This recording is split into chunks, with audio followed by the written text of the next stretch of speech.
ఇప్పుడు రాజకీయాల్లో ఎక్కడ చూసినా వారసుల మాటే వినిపిస్తోంది. ఏపీలోని ఓ నియోజకవర్గ రెండు ప్రధాన పార్టీల్లోనూ వారి హవానే నడుస్తోంది. ఏ ముఖ్య కార్యక్రమమైనా పార్టీ పెద్దల దర్శనమే కరువవుతోంది. అధికార అనధికారిక కార్యక్రమం ఏదైనా టీడీపీ వైసీపీ ముఖ్య నేతల వారసులే దర్శనమిస్తున్నారు. వయోభారమో లేక వారసులకు రూట్ క్లియరెన్సో కానీ వచ్చే ఎన్నికలకు ఇప్పటి నుంచే యువ నాయకత్వాన్ని సిద్ధం చేస్తున్నారు. 2029లో పోటీ కోసం ప్రస్తుత టీడీపీ ఎమ్మెల్యే తనయ, వైసీపీ మాజీ మంత్రి తనయుడు తర్ఫీ తీసుకుంటున్నారు. వారి తండ్రులు తెర వెనుక రాజకీయాలు చేస్తుంటే వారసులు మాత్రం ఫ్రంట్ లైన్ పాలిటిక్స్లో తలమునకలయ్యారు. ఇంతకీ ఎవరా నేతలు, ఏదా నియోజకవర్గం? పూర్తి వివరాలు ఇప్పుడు చూద్దాం. రాజకీయం వారసత్వంగా మారుతోంది. తాతలు, తండ్రులు, వారి పిల్లలు ఇలా వంశపారంపర్యంగా వస్తున్నారు. పాలిటిక్స్ లో ఉండే గుర్తింపు, గౌరవం అలాంటిది. దీంతో నేతలు కూడా తమ వారసులను రాజకీయాల్లోకి ప్రోత్సహిస్తున్నారు. సంపాదించిన డబ్బు ఉంటుంది, రాజకీయాల్లో నిలదొక్కుంటారు, ప్రజలను కొద్దో గొప్పో ప్రభావితం చేయగలరు. దీంతో పార్టీలు కూడా టికెట్ కేటాయింపులో డబ్బున్న వారికే ప్రాధాన్యత ఇస్తున్నాయి. టీడీపీ, వైసీపీ అన్న తేడా లేదు, అన్ని పార్టీలది ఇదే వరస. వారసత్వ రాజకీయాలతో కొందరికి అవకాశం లేకుండా పోతోందనే భావన ఉన్నా అంతిమంగా గెలిపించేది మాత్రం ప్రజలే. శ్రీకాకుళం జిల్లా నర్సన్నపేట నియోజకవర్గంలో ఇప్పుడు వారసత్వ రాజకీయాలు చర్చనీయాంశంగా మారాయి. ఇక్కడ అధికార ప్రతిపక్షం మధ్య జరుగుతున్న రాజకీయం ఆసక్తిగా మారుతోంది. టీడీపీ ఎమ్మెల్యే బగ్గు రమణమూర్తి, వైసీపీ మాజీ మంత్రి ధర్మాన కృష్ణదాస్ మధ్య నువ్వా నేనా అన్నట్టుగానే ఇక్కడ రాజకీయం ఉంటుంది. అన్నింటా ఎవరికి వారు తక్కువ కాదు అన్నట్టుగానే పొలిటికల్ వార్ సాగిస్తున్నారు. గత ప్రభుత్వంలో డిప్యూటీ సీఎంగా పనిచేసిన కృష్ణదాస్తో పాటు ప్రస్తుత తెలుగుదేశం ఎమ్మెల్యేది ఒకటే ఊరు. ఇరువురు నేతలు కింది స్థాయి నుంచి వచ్చి రాజకీయాల్లో రాటు తేలిన వారే. దీంతో ఇక్కడ ప్రతి ఎన్నికల్లో గట్టి పోటీ ఉంటుంది. అయితే ఈ ఇరువురు నేతలు తమ వారసుల ఎంట్రీ కోసం అదే స్థాయిలో పోటీ పడుతున్నారు. ధర్మాన కృష్ణదాస్ కుమారుడు కృష్ణ చైతన్య వైసీపీ కార్యక్రమాల్లో క్రియాశీలకంగా వ్యవహరిస్తున్నారు. ఇక తెలుగుదేశం ఎమ్మెల్యే రమణమూర్తి సైతం తన కుమార్తె అర్చనను రంగంలోకి దింపారు. దీంతో ఇప్పుడు నర్సన్నపేటలో కొత్త తరం రాజకీయం నడుస్తోంది.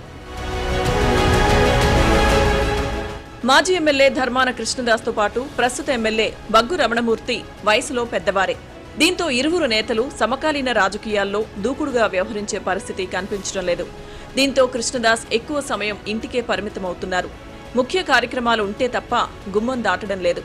నియోజకవర్గ కార్యక్రమాల్లో ఎక్కువగా ఈ నేత కుమారుడు కృష్ణ చైతన్యే కనిపిస్తున్నారు. ప్రస్తుతం జెడ్పీటీసీగా ఉన్న కృష్ణ చైతన్యను వచ్చే ఎన్నికల నాటికి నర్సన్నపేట నుంచి అసెంబ్లీకి పోటీ పెట్టాలని కృష్ణదాస్ ప్లాన్ చేస్తున్నారు. 2024 ఎన్నికల్లో తన వారసుడిని బరిలో దింపాలనుకున్నారు. కానీ పార్టీ అధ్యక్షుడు జగన్ నిరాకరించడంతో సాధ్యం కాలేదు. దీంతో వచ్చే ఎన్నికల కోసం ఇప్పటి నుంచే తన వారసుడిని ప్రజల మధ్యకు పంపుతున్నారు ఈ మాజీ మంత్రి. అయితే కృష్ణ చైతన్య నాయకత్వంపై స్థానిక ఫ్యాన్ పార్టీలో భిన్నాభిప్రాయాలు వినిపిస్తున్నాయి. వారసత్వ నేతను ఫ్యాన్ పార్టీలోకి కొందరు నేతలు అంగీకరించడం లేదు. అయితే ఎవరికి ఎలాంటి అభిప్రాయం ఉన్నా నర్సన్నపేట ఫ్యాన్ పార్టీలో తన కుమారుడి మాటే ఫైనల్ అన్నట్టు కృష్ణదాస్ వ్యవహరిస్తున్నారు. మరోవైపు నర్సన్నపేట తెలుగుదేశంలో ఇప్పుడు అర్చన హవానే నడుస్తుంది. విదేశాల్లో ఉన్నత చదువులు చదివి అక్కడే సెటిల్ అయిన అర్చన ఎన్నికల్లో మాత్రమే తన తండ్రి బగ్గు రమణమూర్తికి సహాయంగా ఉండేవారు. కానీ 2024 ఎలక్షన్ల తర్వాత ఈ నేత నియోజకవర్గంలోనే ఉంటున్నారు. రమణమూర్తికి అండగా ఉంటూ అన్నీ తానే వ్యవహరిస్తున్నారు. ప్రస్తుతం నియోజకవర్గ టీడీపీ కార్యక్రమాలను సమన్వయం చేస్తున్నారు. దీనికి తోడు పార్టీ వ్యవహారాల్లో చురుగ్గా ఉంటున్న క్రమంలో క్యాడర్ అంతా ఇప్పుడు అర్చన చుట్టూనే ప్రదక్షిణలు చేస్తుంది. అయితే బయటకు తండ్రికి తోడుగా తనయ అంటూ ప్రచారం జరుగుతున్నా దీని వెనుక పక్కా ప్లాన్ ఉందనే చర్చ పార్టీ శ్రేణుల్లో జరుగుతోంది.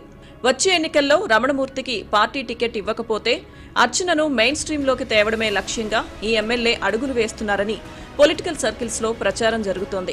వైసీపీ నేతలకు సోషల్ మీడియా వేదికగా కౌంటర్ చేయడంలో మాత్రం రమణమూర్తి వారసురాలు ముందు వరుసలో నిలుస్తున్నారు. కార్యకర్తలకు ముఖ్యమైన పనులు చక్కబెట్టాలన్నా, సమస్యలపై అధికారులతో మాట్లాడాలన్నా అర్చన మేడం నుంచి కాల్ వెళ్లాల్సిందే అంటున్నాయి తెలుగుదేశం శ్రేణులు. ఇదే సమయంలో పార్టీ కార్యక్రమాల నిర్వహణలోనూ యువనేతల మధ్య గట్టి పోటీనే కనిపిస్తుంది. నర్సన్నపేటలో టీడీపీ ఎమ్మెల్యే బగ్గు రమణమూర్తి, వైసీపీ మాజీ మంత్రి తెరచాటు పాలిటిక్స్ చేస్తుంటే వారసులు మాత్రం రోడ్డెక్కి రాజకీయం సాగిస్తున్నారు. ఎన్నికలకు ఇంకా 3 ఏళ్ల సమయం ఉంది. అయినప్పటికీ ఇప్పటి నుంచే ముఖ్య నేతల వారసులు పాలిటిక్స్ ను వేడెక్కిస్తున్నారు. సౌమ్యులుగా పేరున్న కృష్ణదాస్, రమణమూర్తి రాజకీయాలను చూసిన నర్సన్నపేట ప్రజలకు యువనేతల పాలిటిక్స్ ఆసక్తికరంగా మారాయి. ఇలాంటి పరిస్థితుల్లో వచ్చే ఎన్నికల నాటికి నర్సన్నపేట రాజకీయాలు ఏ మలుపు తిరుగుతాయో చూడాలి.